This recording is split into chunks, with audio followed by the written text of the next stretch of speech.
On this edition of Lakeville City Limits, we head out to meet with Steve McComas, the lake detective, to find out the health of our area lakes. Next, I will talk with Mayor Matt Little about his first 5 months in office. And finally, we head on over to Kenwood Middle School, where our Parks and Recreation Department checks out the disc golf course. Hello, I'm City Administrator Steve Melke. Welcome to City Limits, Lakeville's public information program. Up first on today's show, we get an update on the health of the area lakes in another edition of Nature Connections.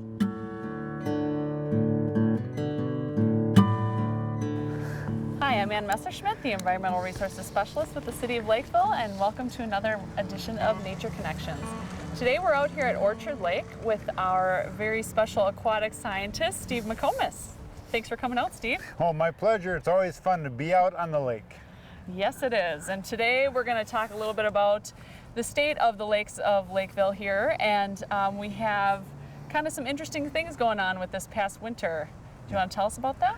Well, with the extended winter really, and the cool weather and the rain and the late ice on, it's kind of made the water temperatures cooler than normal, and that's had some impacts that have had, I think, some beneficial impacts as well. And that means that water quality has been somewhat of an improvement compared to maybe last year at this time.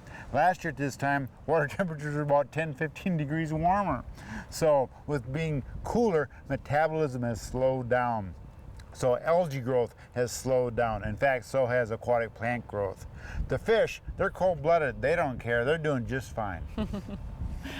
Yes, and here at Orchard, we've noticed a difference in the curly-leaf pondweed.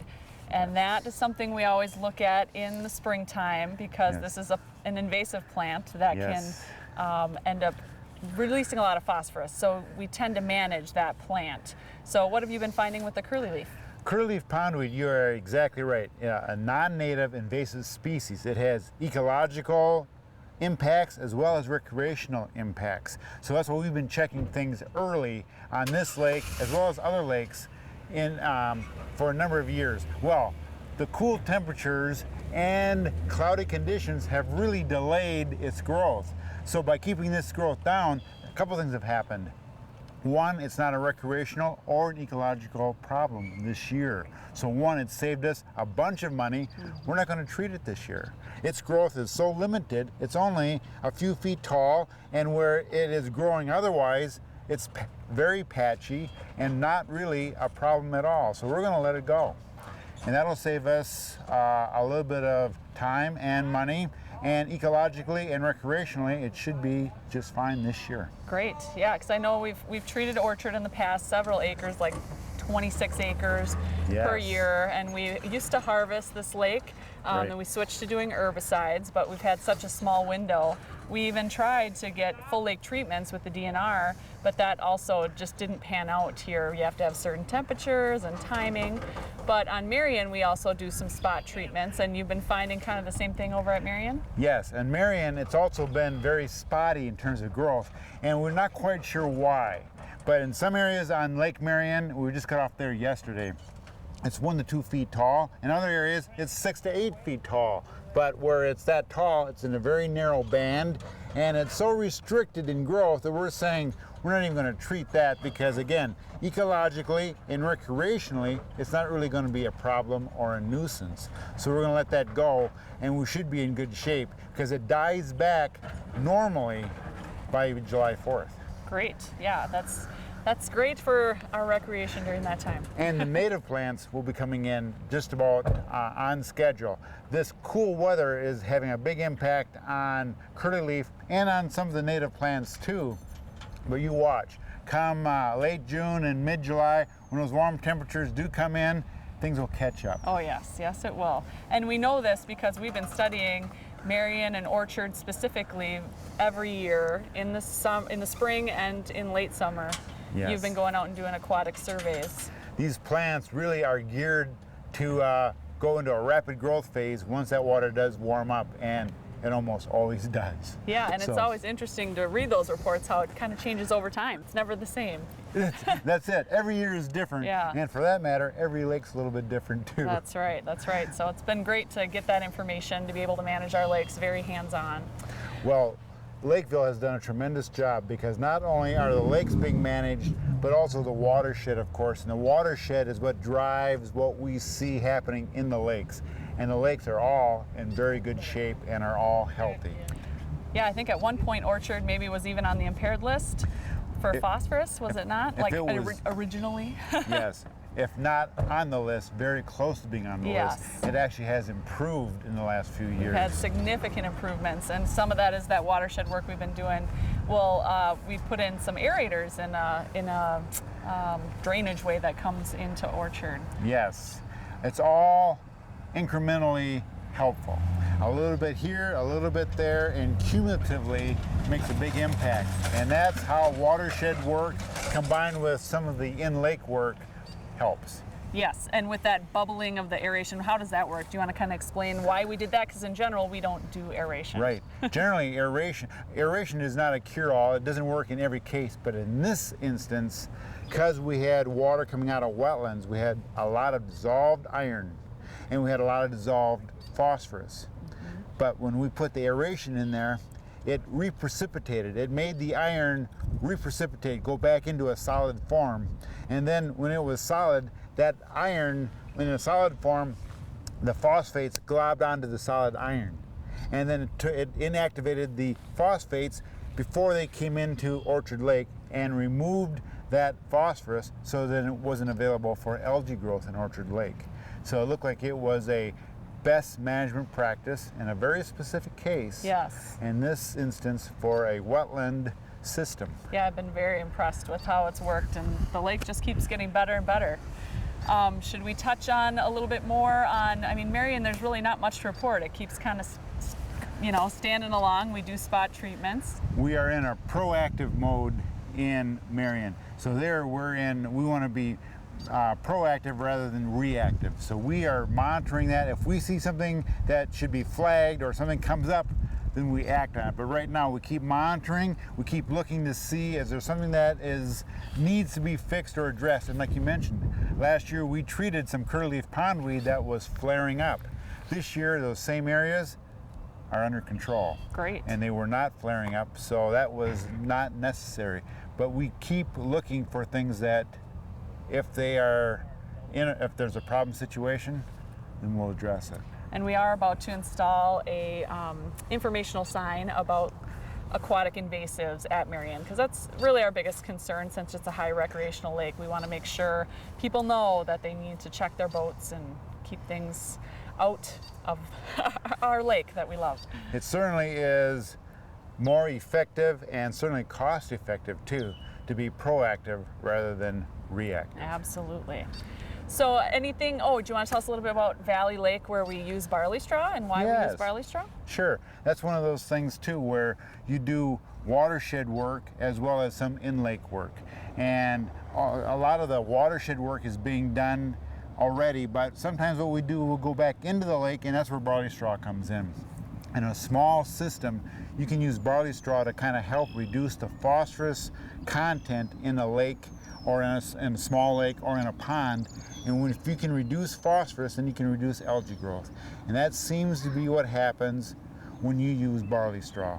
Barley straw has this mechanism to reduce phosphorus, and that seems to be what happens in Valley Lake more often than not. It's not perfect, No. but a lot of times it does seem to work that Yeah, way. it does seem to help. It's kind of fun to see the turtles hanging out on the banks. and Yeah, stuff. there's some other benefits as well. Yeah. And one thing we have found, we've never found a real problem with the use of barley straw. No. So the worst thing that can happen is that it doesn't always work. Right. But when it does work, it's a real nice benefit. And it's not that expensive. Yes, turns but out. we have a problem with East Community Park, that East Oh, yeah, Lake East over Lake. there. We've been watching it for a number of years. We've been researching it, and it's going to be listed on the impaired list, and we've been working on it, but barley straw is not really something that's going to work there. That system is just a little bit too big for barley straw, and there's just a little bit too much phosphorus in that system. We might have to amp it up a little bit in terms of some of our actions there, and we have some ideas on that. Yeah, it's a battle, that one, that's for sure. It's going to be a little bit more of a challenge. Yes, that's the one we really have to focus and work on, but we're doing that, and it's going pretty well.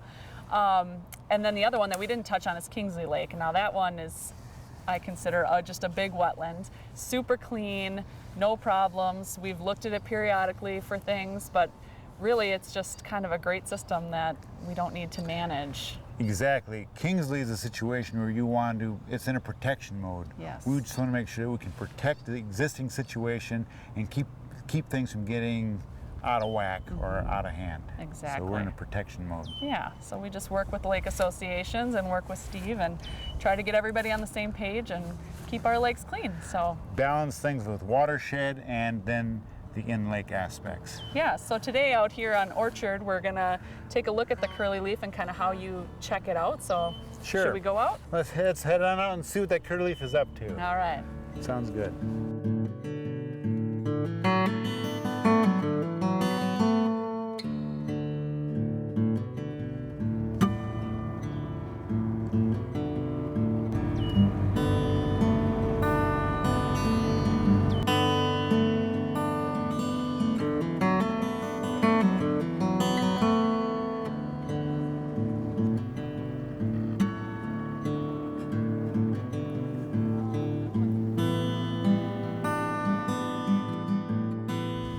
Steve, we just put this down there to try to get a sample. Want to tell us what you got here? Yep. What we have here is light growth of curlyleaf pondweed. In some years, this rake would be full of this curlyleaf pondweed right here. This is about 2 feet tall right now. This is going to be light growth. It's only a couple of stems in this rake. This other algae hanging from the rake, this is laying on the bottom, and got a sample of the algae laying on the bottom. This is called filamentous algae that's laying on the bottom of the lake. We've looked at this in the past. This usually stays on the bottom all summer long.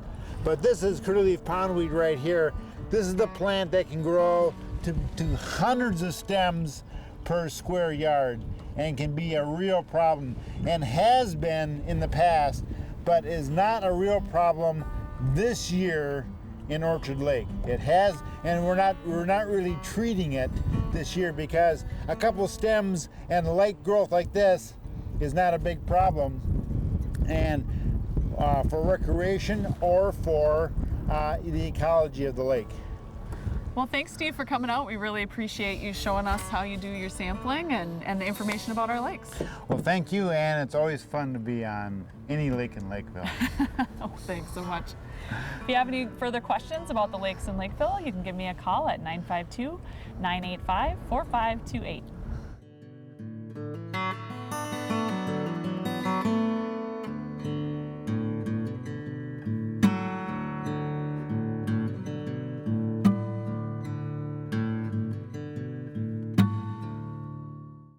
Hey everybody, I'm Officer Don Nuts for the Lakeville Puppet Security, and I'm here today to talk to you about potholes.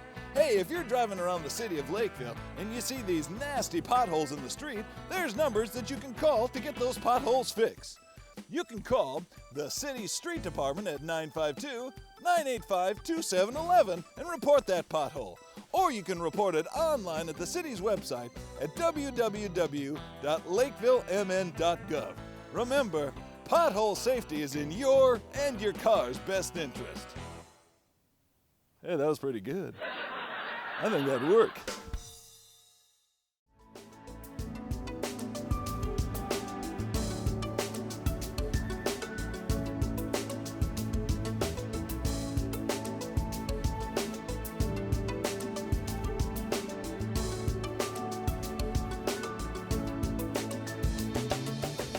Joining me today is Mayor Matt Little. Matt, thanks for joining me on City Limits. Thanks for having me. Mayor, you've been on the council for a while, and now you've transitioned to mayor. Tell me a little bit about the difference between the two and your experience. I think part of being mayor is you take the issues and you organize them, and you have to create the agenda, you have to prioritize You're certainly in the community much more than you are as a council person. You're speaking at events, but the bulk of the work is organizing around the issues and having a deeper understanding of the issues so that when we come to meetings, we're organized and we're ready to go, and we can pass the agenda we've set. I'm not sure people really understand the difference between what a mayor does and what a council member does. What's the basic differences? Some of the functional differences, I suppose, are, like I said, agenda setting prior to meetings, but also you run the meetings on a more basic level. And so you have the gavel, and you make sure the meetings are run smoothly. But then there is the community involvement that is slightly different than the council. A lot of the time you're going to events and you're introducing the council members and introducing staff and also speaking about what's happening at City Hall. So you're kind of the voice piece for City Hall. Well, that's a good transition to what is happening at City Hall. What are some of the things that you and the City Council are focused on? Well, a lot of what we said at the beginning that we wanted to focus on was some additional job creation and to help the industrial park and commercial sectors expand in Lakeville and also diversify. So we have done quite a bit of work already in the first 5 months of this term in that work. Through the help of our Economic Development Commission as well and staff, we've created some incentives for businesses to come here. For instance, we have TIF financing, which is a way to rearrange taxes so that it makes it more palatable for businesses to come here and makes it easier for them to move and then or expand here as well. We have another program which is tax abatement, and that's another way to rearrange taxes so that people can expand and have the money to expand and also have the money to move here. And so these are part of a package that we're putting together, and we have another 18 months to continue that work. We've also joined a program called Open to Business, and that's kind of a regional approach where we try and help small businesses and provide resources and some microloans to small businesses so that they can start here in Lakeville as well. And that's been a joint approach with a lot of cities in Dakota County. And so we're excited about that program as well. So maybe this is too simple a question, but tax abatement and tax increment financing, what's the purpose behind providing those kinds of incentive to businesses? Yeah, like we said, our mission is to diversify and expand our business sectors. And so when we see businesses that are looking to come to a different city or looking to move, and they fit our criteria in terms of bringing good jobs here, bringing a good tax base here, and it's long-term jobs that will be here in the future, then us as a council, we can provide these incentives to move here. So you can offer the TIF financing, you can offer the tax abatement, and there's other things, smaller things that we can do at City Hall to help businesses come here if they would provide a good benefit to our city. And so that's what those tools are used for, is to attract new and good businesses. So in addition to those tools, I know the City Council is also focusing a little bit on transportation and some of the needs of both our residents and our business community on transportation needs. Can you talk about that? Yeah, absolutely. Internally, you're going to see a lot of movement this year and years to come. And we're trying to solidify our internal transportation network, our local roads, so that people can move in and out of Lakeville efficiently, and businesses as well. But one of our big projects and one of our big focuses is to expand I-35 in the Lakeville section to have third lanes. A lot of people are experiencing backups early in the morning or late at night when they're coming back home. So we're trying to expand the third lane so that it's more efficient. Travel is more efficient in and out of Lakeville. That's critical to our business sector, a lot of our industrial manufacturing businesses use semi-trucks to get in and out. And so if there are delays on 35, they lose money. So our biggest focus in terms of big transportation projects is expanding I-35. And what's involved with trying to get that accomplished?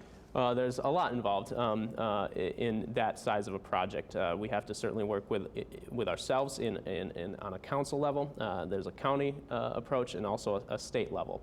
And so our first step right now, after having indicated that that's our goal to the governor as well as to MnDOT to expand the lane, is to start creating a coalition of actors in the South Metro. So other cities and other entities and even businesses that are interested in expanding that lane to create more efficient travel. So we need to get that group together, and then we'll certainly be doing a heavy amount of lobbying, the necessary government entities to get that project accomplished. For improvements like that, will there be local costs if there's a third lane? Local costs, there will be a local share. It won't be the bulk of it since it is a state road. Okay. Yep. And once in a while you see some work going on the freeway. In fact, this summer, there's going to be some work done on I-35. Perhaps people will think that that's related to this initiative.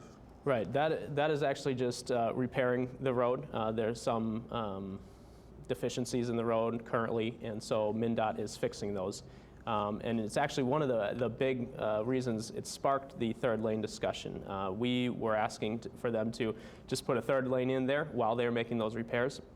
That wasn't possible in their budget, but we're going to continue to pursue that option even as they repair the current road. Well, Mayor, that sounds like a huge initiative for the council to tackle, and it'll take years to accomplish. Perhaps on a more day-to-day basis, you've initiated some weekly meetings that you establish for residents and businesses to come and talk to you. Talk about that a little bit and how that's going. Yeah, absolutely. So 2 months back, I think, we initiated morning coffee with the mayor. That's from 9 a.m. to 12 p.m. every Thursday. And so those have been going great. We get about 2 to 4 residents each Thursday come in and talk about their concerns, and we see if we can try and help them alleviate that concern. I think those have been going really great, and it's nice to have that face-to-face dialogue in an age where we mostly use email. And so I've really enjoyed that. And so come the fall, we'll change the hours again so that it'll allow people that can't come during the Thursdays to come during a different hour, and so we'll try and keep changing the schedule once in a while to allow other people to come in as well. But I love them, and it's been a lot of fun.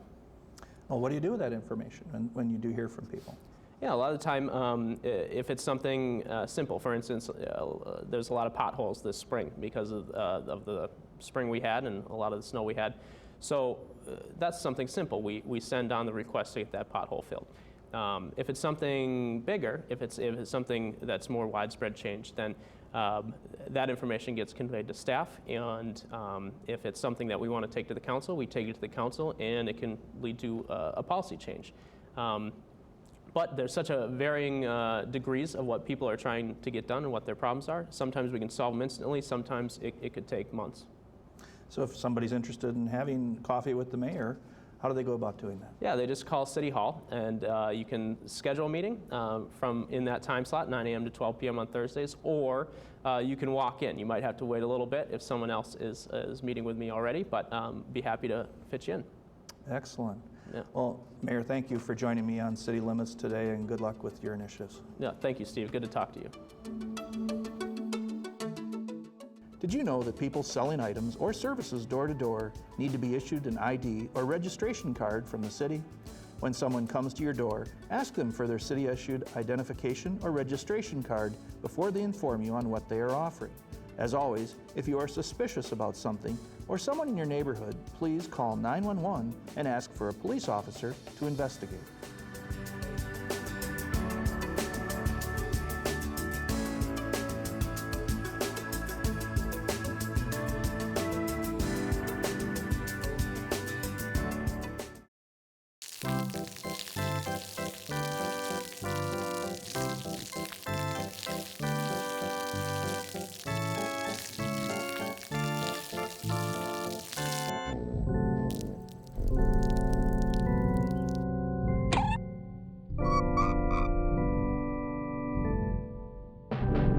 If you don't use water wisely today, there may not be water to use tomorrow.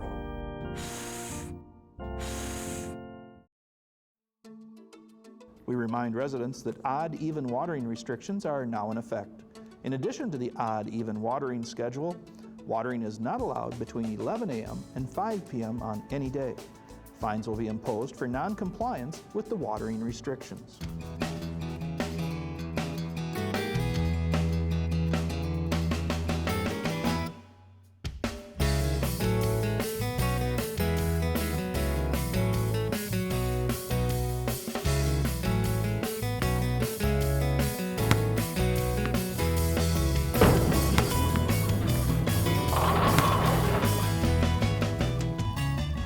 Dan Breckschneider with the Lakeville Parks and Recreation Department, here to bring you this month's program update. We're out at the Kenwood Trail Disc Golf Course. It's a new course that opened up last fall. We're going to take a little look at the course layout, and I'm going to go over a couple of important rules of the disc golf course here at Kenwood Trails. At the first hole of the Kenwood Trails Disc Golf Course, we have the rules and etiquette of disc golf. We have a layout of the course. The course layout is actually available on our website at www.lakevillemn.gov. And a couple highlighted things we'd like to point out is the course is open to the public school days from 5:30 p.m. till dark, non-school days from 6 a.m. until dark. And the course is closed to the public until after 5:30 p.m. during the school days, obviously for school activities. So we wanted to highlight that for you guys. But with that being said, I'm ready to go give the disc golf course a try. So Patty, we're at the first tee box. Now, as you can see, we have some different discs here. The disc you have looks like an iron disc based on the weight of the actual disc. This one here I have is a driver. It weighs a little bit more. And then they also make a putter for when you want to put it back into the basket there, just like regular golf. We only have 3 today, but they also, some of the guys and gals that disc golf regularly have multiple discs with different weights for different kind of shots. So, Okay. that being said, we're going to start out on hole number 1, and you can kind of see right here. Hole number 1, we've got 2 options. We've got the blue tee box, which is a little longer than the red tee box up there. And they're not designated men's or women's, they're just kind of based on your ability. Okay. I'm pretty good, so I'd probably use the blue tee box. I don't know about you, but you can, if you want to stay with the blue. I'd probably do blue. Okay, we'll give it a whirl. I remember, I won't laugh at you today, Patty. Hole number 1 is a par 3, 240 yards. No, Patty, actually in disc golf, the length's in feet. So this is only 240 feet. Okay. So it won't be that hard for you. No, not at all. All I got this one. You ready to give it a try? I am. I better go first, show you how it's done. A little stretching.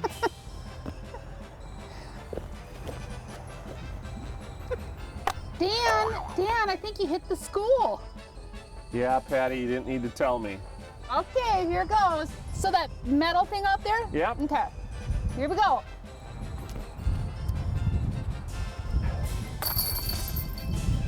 Dan, I think I hit the chains. Yeah, Patty, you just got a hole in 1. Wow, you beginner's luck. Wow, Dan, mine did get in here. Yeah, nice shot, Patty. Is that like 7 for you or 8? The first hole, I never keep score.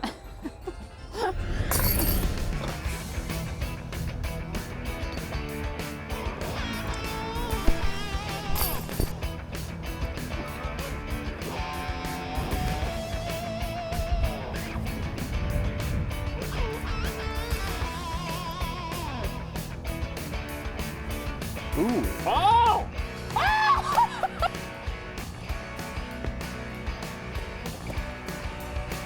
Oh!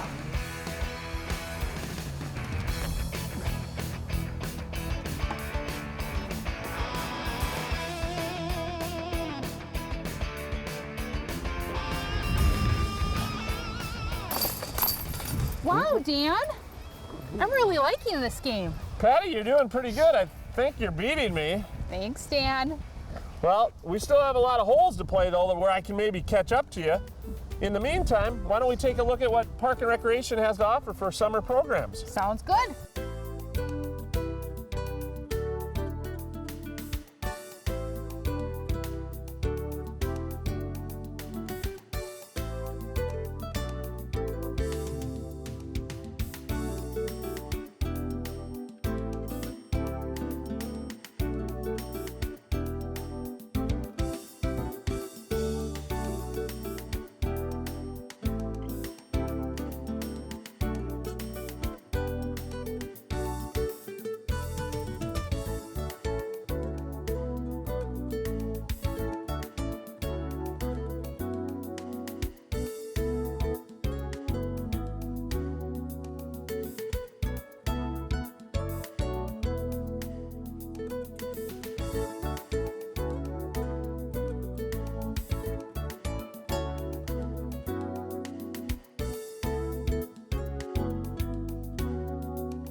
Well, Patty, that was a pretty good round. I don't know if it's beginner's luck or what, but shooting a 32 on your first time out, that's pretty good. I know. What'd you get? I think it was in the 60s. 61? No? How about 67? Not that I was counting. I guess. 60, so I guess I need to practice my game a little bit. Well, let's go on to something a little more cheerful. Well, thanks for coming out to Kenwood Trails Disc Golf Course today. For more information, you can check out the course on our website at www.lakevillemn.gov. And also, don't forget to check out some of our Parks and Recreation programs on our website and in our brochure, or give us a call in the office. Dan, thanks for a fun game. Nice job, Patty.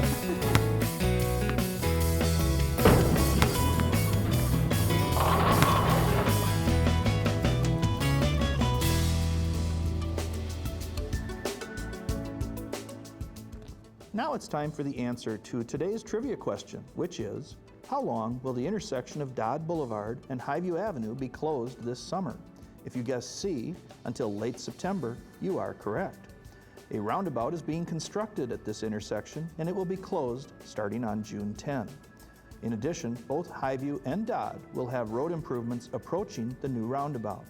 For a detailed plan on this and other construction projects for this summer, visit the Public Works section on the city's website. Here is a look at some of the upcoming public meetings that you can attend at City Hall. The City Council will be meeting on Monday, June 17th at 7 p.m. The Parks, Recreation, and Natural Resources Committee will be meeting on Wednesday, June 19th at 6 p.m. The Planning Commission will hold its meeting on Thursday, June 20th at 6 p.m. and the Economic Development Commission meets on Tuesday, June 25th at 4:30 p.m. For more information on government meetings and the role of our boards and commissions, visit the city website at www.lakevillemn.gov. That's it for this edition of Lakeville City Limits. Thanks for watching. If you experience a problem with your cable TV service here in Lakeville, you should first contact Charter Communications at 1-800-581-0081. If you do not receive a satisfactory response, you can call the city at 985-4407, and we will assist you in resolving your problem. Thanks again for watching this program and all of the programming here on LG TV.